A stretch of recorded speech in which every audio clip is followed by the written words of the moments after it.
Bismillahirrahmanirrahim. Assalamualaikum warahmatullahi wabarakatuh. Alhamdulillahirabbil alamin. Wabihi nasta'inu ala umri dunya waddin. Wassalatu wassalamu ala asrafil anbiya'i wal mursalin sayyidina wa maulana Muhammad, amma ba'du.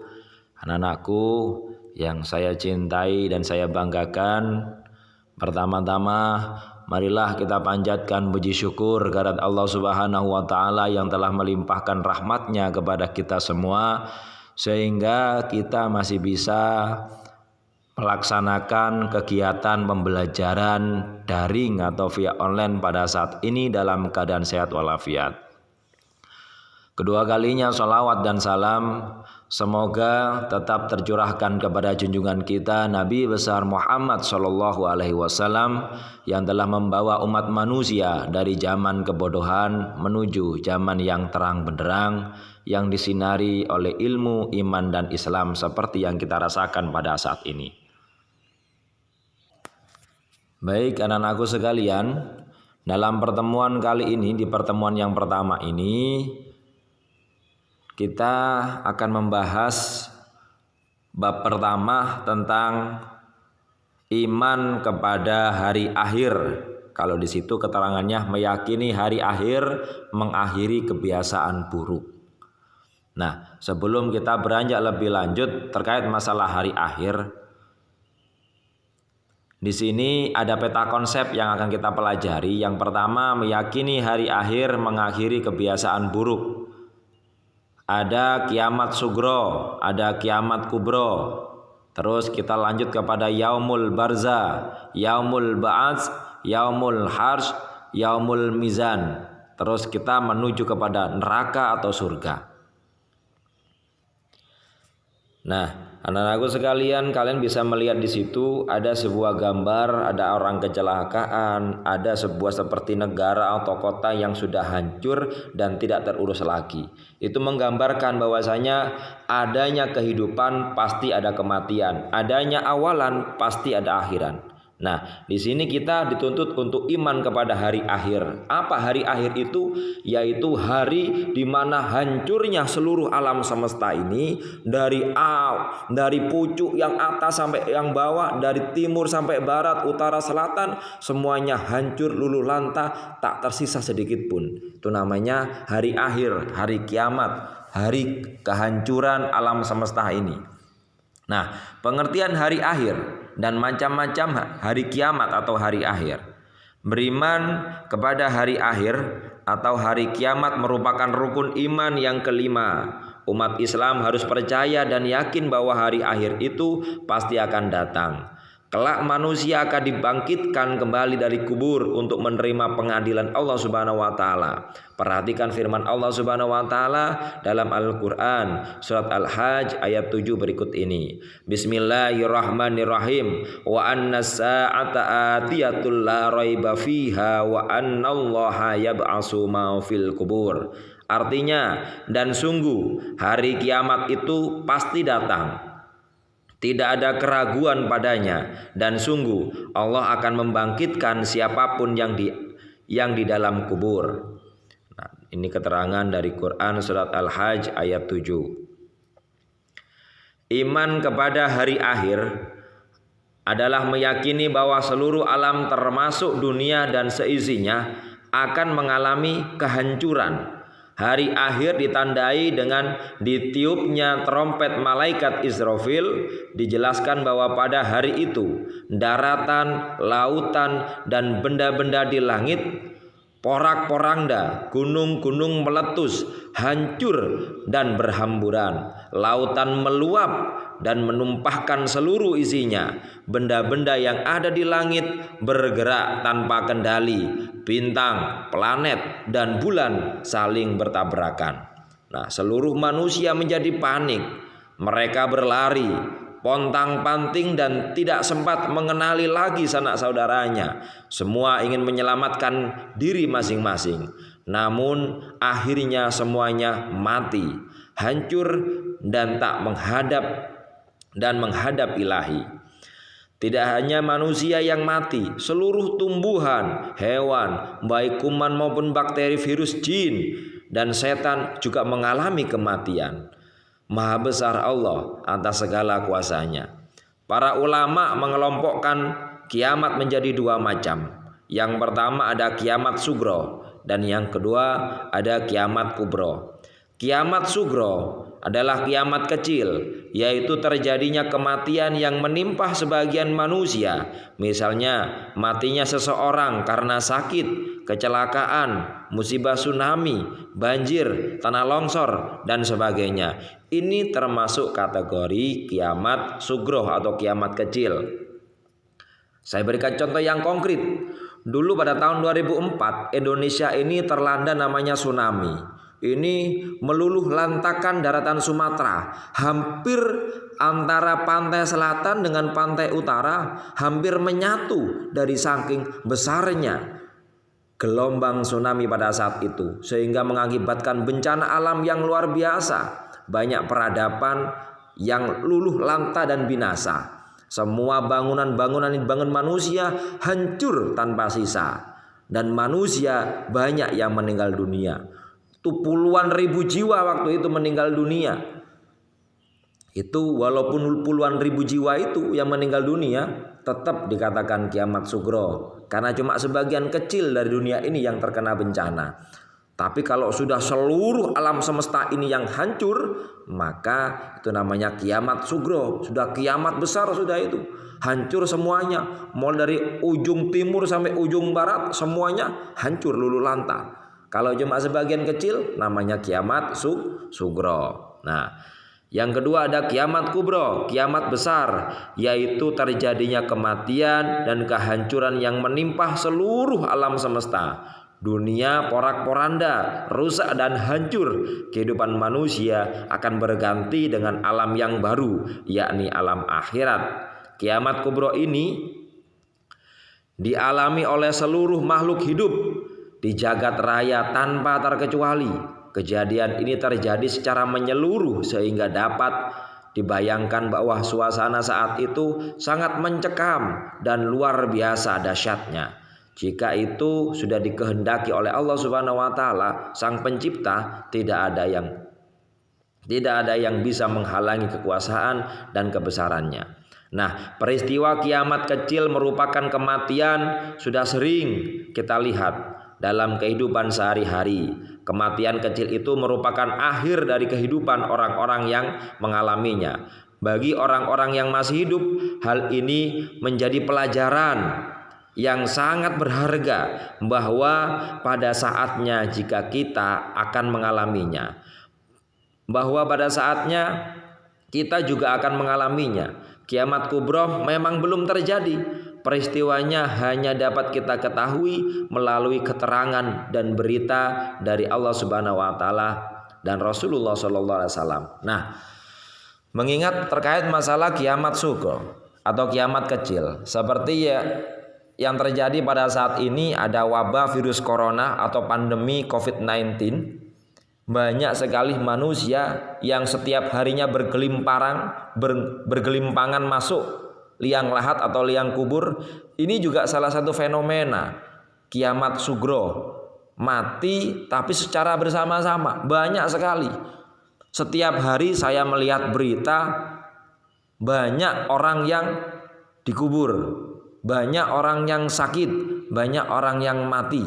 Oleh karena itu, di masa pandemi ini saya menghimbau kepada anak-anak sekalian, ketika keluar rumah mohon memakai masker, jauhi kerumunan dan jaga jarak. Kalau memang tidak ada kepentingan yang sangat penting, kalau bisa diam dulu di rumah untuk memberikan kalian keselamatan. Untuk saat ini ikhtiarnya diam dulu di rumah. Nah, fenomena yang seperti sekarang ini yang banyak terjadi di masyarakat, itu salah satu kiamat sugro, kiamat kecil. Walaupun banyak yang meninggal dunia, tapi kalau sudah hancur seluruh alam semesta ini, maka sudah masuk kepada yang namanya kiamat sugro. Nah, kejadian-kejadian manusia ketika sudah meninggal dunia, mereka nanti akan masuk beberapa tempat atau beberapa fase. Di antaranya ketika orang sudah meninggal dunia, kullu nafsin dha'iqatul maut, setiap orang yang hidup pasti akan merasakan maut atau kematian. Nah, kita di sini semuanya yang hidup ini, sampean, Pak Guru, siapapun yang masih bernafas sekarang, kita cuma tinggal nunggu ajal saja, kapan matinya kita. Oleh karena itu ketika kita masih hidup, kalau bisa harus berbuat sesuatu yang baik sebanyak-banyaknya. Ibadah diperbanyak, sholat diperbanyak, segala sesuatu yang dianjurkan dan diajarkan, lakukan. Yang diperintahkan oleh Allah, laksanakan. Yang disuruh untuk menjauhi oleh Allah, jauhi. Karena kenapa? Kita tidak tahu kapan kita akan meninggal dunia. Namanya mati pasti. Pak Guru sampean bakal mati. Karena mati ini tidak nunggu harus tua, yang muda banyak.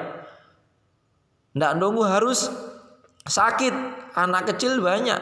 Oleh karena itu yang namanya mati datangnya tidak pernah disangka-sangka. Oleh karena itu persiapkan diri kalian. Karena mati itu pasti.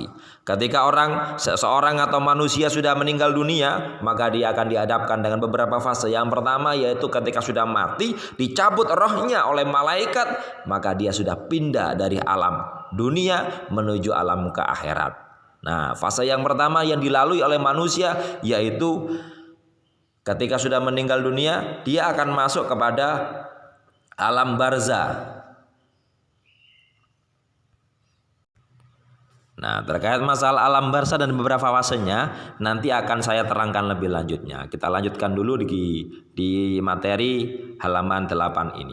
Nah, kejadian mengenai hari kiamat digambarkan oleh Allah Subhanahu wa taala sebagai sebegitu dahsyatnya sebagaimana tertuang dalam Quran Al-Qari'ah ayat 4 sampai 5 berikut ini. Bismillahirrahmanirrahim. Yauma yakunun nasu kal farashil mabsus wa takunul jibalu kal ihnil manfus. Artinya pada hari itu manusia seperti laron yang berterbangan dan gunung-gunung seperti bulu yang dihambur-hamburkan. Dalam keterangan Quran surat Al-Qari'ah ayat 4 sampai 5. Di dalam Quran surat Al-Zalzalah juga diterangkan di situ ayat 1 sampai 2. Bismillahirrahmanirrahim. Idza zulzilatil ardu zilzalaha wa ahrazatil ardu asqalaha. Artinya apabila bumi digoncangkan dengan goncangan yang dahsyat dan bumi telah mengeluarkan beban-beban berat yang dikandungnya. Nah, kiamat kubro. Ini sudah kiamat kubro kalau seperti itu sudah. Nah, kiamat kubro memang belum terjadi sehingga tidak seorang pun mengetahui peristiwa yang sebenarnya. Namun kita mengetahuinya dari firman Allah Subhanahu wa taala dan hadis Nabi Muhammad SAW. Adapun kejadian-kejadian kiamat kubro digambarkan oleh Allah Subhanahu wa taala sebagai berikut. Yang pertama, malaikat Israfil meniup trompet sangkakalanya. Untuk yang pertama kali semua makhluk akan mati kecuali yang dikehendaki oleh Allah Subhanahu wa taala untuk hidup. Firman Allah Subhanahu wa taala dalam Quran Az-Zumar ayat 63. Bismillahirrahmanirrahim. Wa nufikha fis suri fasa'iqa ma fis samawati wa ma fil ardi illa masya Allah. Artinya, dan sangkakala pun ditiup, maka matilah semua makhluk yang di langit dan di bumi kecuali mereka yang dikehendaki oleh Allah Subhanahu wa taala. Quran surat Az-Zumar ayat 69. Langit menjadi terpecah belah, matahari digulung, bintang-bintang berjatuhan, lautan meluap dan menjadi panas, gunung-gunung seperti bulu yang berhamburan, dan manusia seperti anai-anai yang berterbangan. Firman Allah Subhanahu wa taala dalam Quran surat Al-Muzammil ayat 18. Bismillahirrahmanirrahim. As-samaa'u munfatirum bi kana wa'duhu maf'ula. Artinya langit terbelah pada hari itu, janji Allah pasti terlaksana. Nah, setelah peristiwa kiamat yang maha dahsyat itu, barulah semua manusia akan mati dan mengalami proses kehidupan di alam akhirat sebagai berikut. Yang pertama yaitu masuk di alam barzah atau alam kubur. Nah, di alam barzah ini, alam barzah yang dikenal dengan alam kubur yang merupakan pintu gerbang menuju akhirat atau batas antara alam dunia dan alam akhirat. Di alam kubur manusia akan bertemu, ditanyai dan diperiksa oleh malaikat mungkar dan nakir tentang segala amal perbuatannya ketika menjalani kehidupan di dunia ini. Nah, di alam barzah ini kita semua ketika sudah meninggal dunia dan masuk kepada alam barzah atau alam kubur, maka segala sesuatunya sesuai dengan ibadah kita sudah. Kita akan ditanya di situ, "Marrobuka, siapa Tuhanmu? Mana nabiyuka, siapa nabimu?" Sampai nanti pertanyaan-pertanyaan itu kalian jawab dan bisa kalian jawab.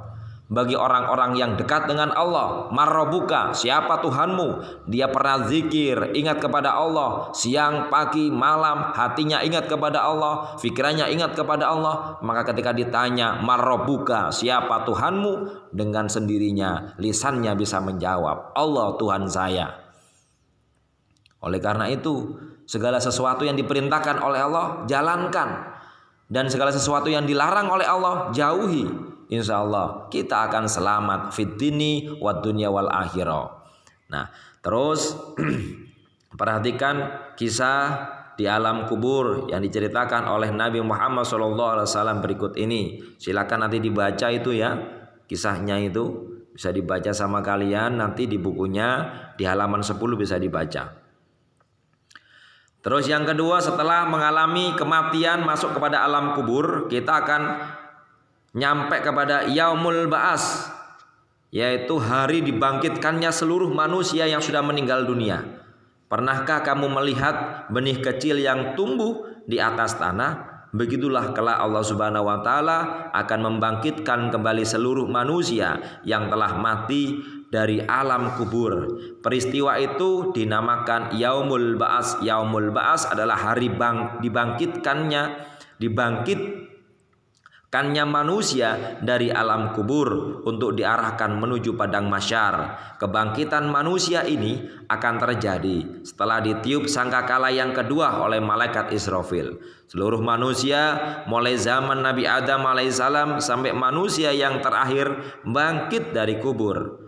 Adapun keadaan mereka bermacam-macam sesuai dengan amal perbuatan mereka pada waktu hidup di dunia. Firman Allah Subhanahu wa taala dalam Al-Qur'an surat Yasin ayat 51. Bismillahirrahmanirrahim. Wa nufikha fis suri fa idahum minal ajdasi ila rabbihim yansilun.